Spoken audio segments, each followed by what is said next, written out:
Oge Rita Toto, Mede Rita Toto, Rita Nyasho, Rita Okure Yati. I don't care to know. I'm not worrying. Rita no a fake life or worry on it. She live a fake life. She don't know what is life.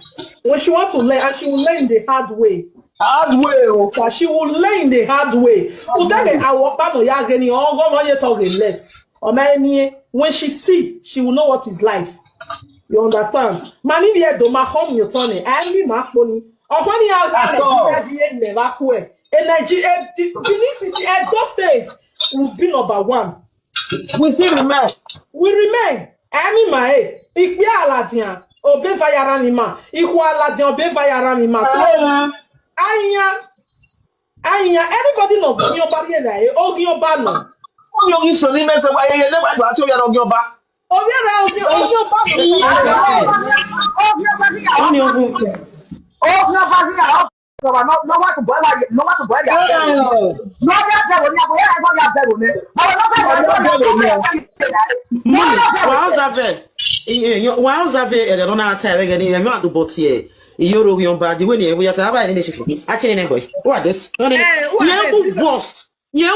is a Yuri. I get the videos now. I don't know how the video enough here. You tell away why or not.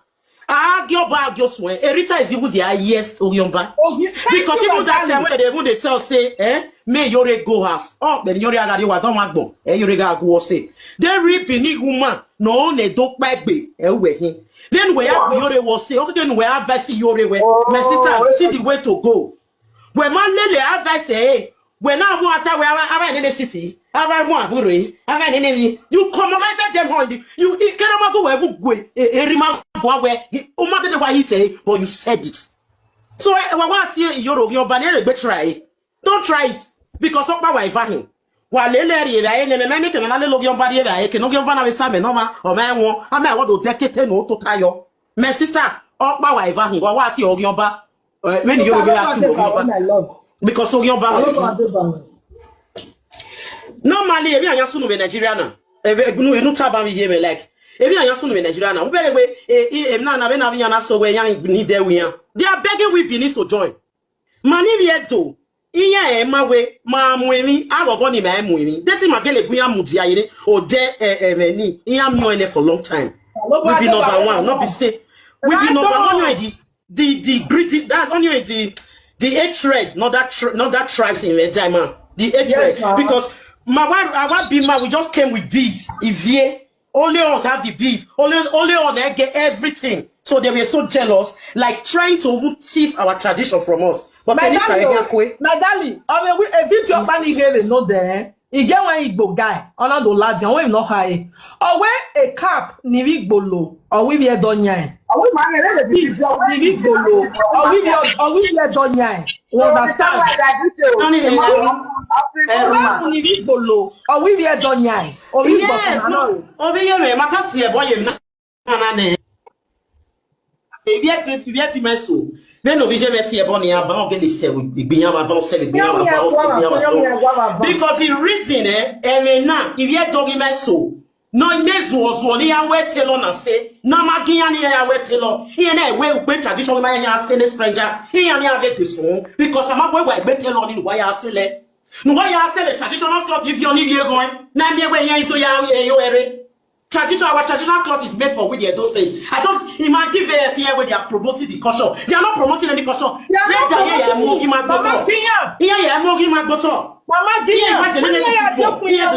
Rubbish. Wow, wash it. If you really wash it, man, if you don't have pride. When you have to do, you are more Igbo. Esunu, Mamu, because a pride. So, we have to get what's it called? There was a guy who said it here. Again, let me answer those arrests. Again, let me answer those arrests. The one, not have a doctor. Oh no, I have any yet do. Ni Vlad Republic again. I be Vinia is so over. Here, you know, you're moving Doria. That is one of them. Because I mean, again, anytime. My mother went in there. I'm here. No,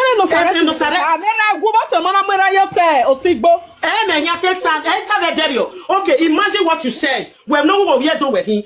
Dr. Hog been a Curtis. When I'm not here, when you tell me Curtis, where I be the cause the land safe. I be the cause the Benin safe. When no one here do it, he look at the word you. And your mommy, I have the video. I have commented on it. This is here, be the mommy. Let me send it to mommy. I have it. You know, that's a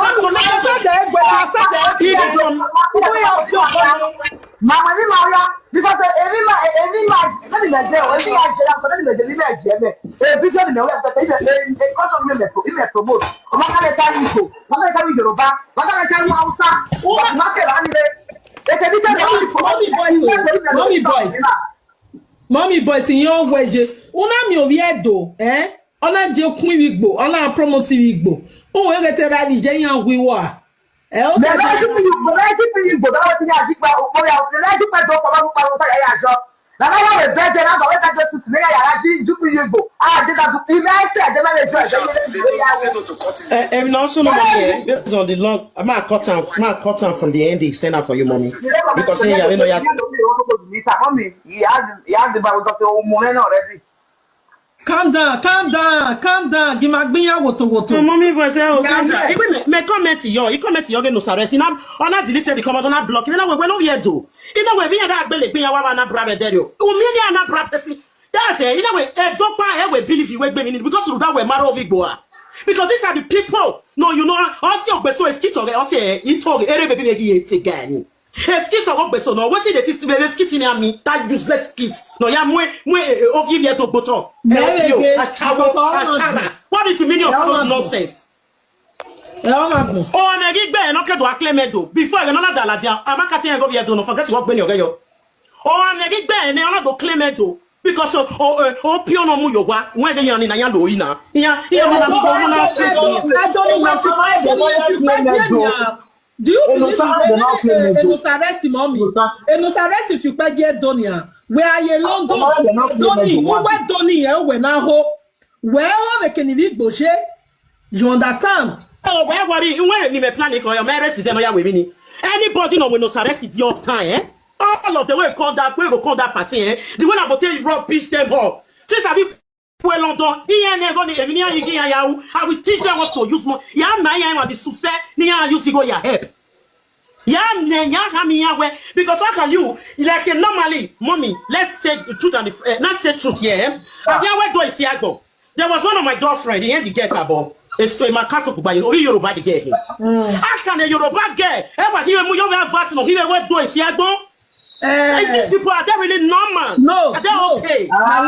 Now love, hold on. All of the Yoruba Nutani, let me let you know. I'm not gonna get history. Wait, I'm not history,